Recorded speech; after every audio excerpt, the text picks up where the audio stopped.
So my mum was living at home. Actually, she was pretty much bedbound. She has very complex needs, and she was having care within the community, which was great. They were very good. But my sister and I both live overseas, so actually it wasn't very easy, and we always felt that something could and would happen, and it did. So my father had gone into hospital and was in went into A&E and then got moved into another ward at Croydon, and while in there it was decided that he wasn't able to go home, so we had to find a care home for my father to go to. We were looking in a certain vicinity, so we wanted to stay in this particular location around Croydon, but it was very important that we found the right sort of care home where we felt that if one couldn't be at home, it was as close to home as one could make it. I was unable to look after her at home on my own, and with visiting care there comes a point when it becomes too difficult to do, especially the personal care, and the bottom line is you think, what is best for my loved one, you know. And it came to the situation where I felt that she would be better looked after in a care home, although everybody has said keep her at home for as long as you can. But there's a limit to what you can do at home, you know.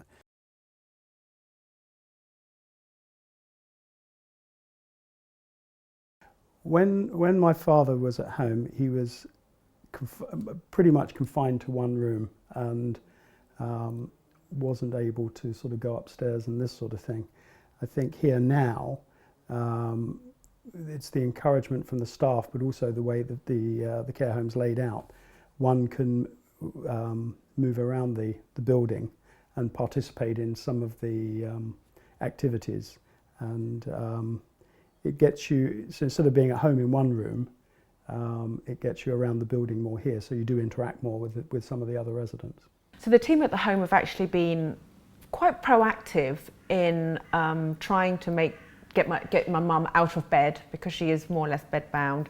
They put quite a lot of effort in trying to encourage her to go into the lounge, to watch a bit of TV over Christmas, maybe for Easter, on New Year's Day, in the summer, you know, and just put her in her wheelchair and take her outside to see daffodils or the sunshine.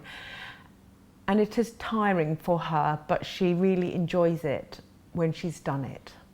And every time I ring from Singapore, somebody will say to me, "Oh, your mum went out today." And you can tell that they're really happy. They've got her outside. She's been treated so well here, it's brilliant. She's happy.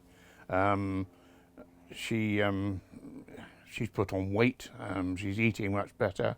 For my sister and I, the most important thing that we feel is that she is looked after, she's fed, she's going to get 3 square nutritious meals.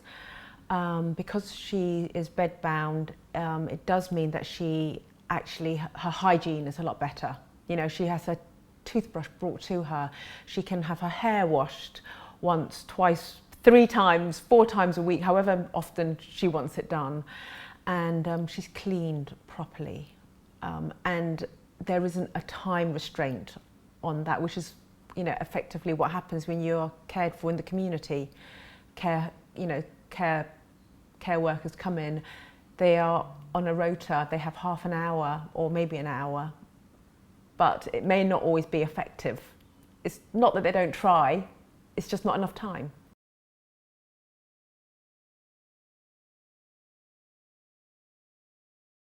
Do very, very careful investigation of the potential care homes you're going to.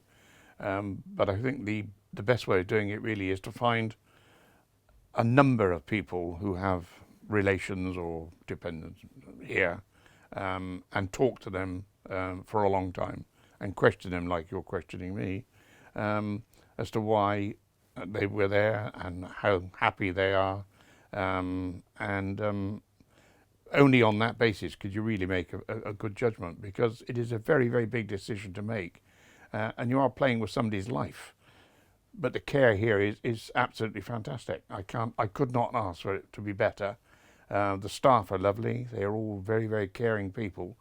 It's not a job, it's a way of life. And they don't do it for the money. They do it because they like doing it, and they get a reward from it. But they really are super people, the sort of people that go to heaven.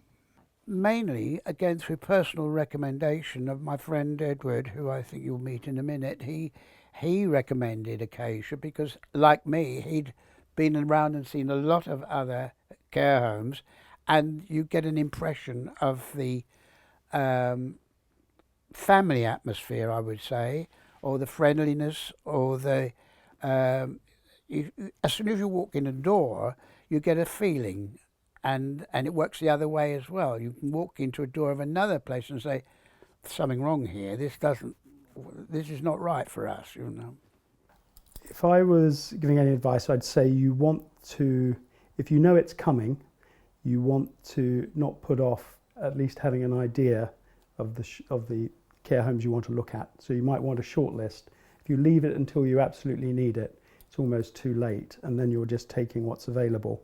You want to have an idea of the short list. I think we looked at 3 when we went round. We'd picked 3 to look at, and I would go and visit them, and being there around meal times and see, just you get a sense as to what are the meals like, how do they look after them. I think all of that sort of stuff is important.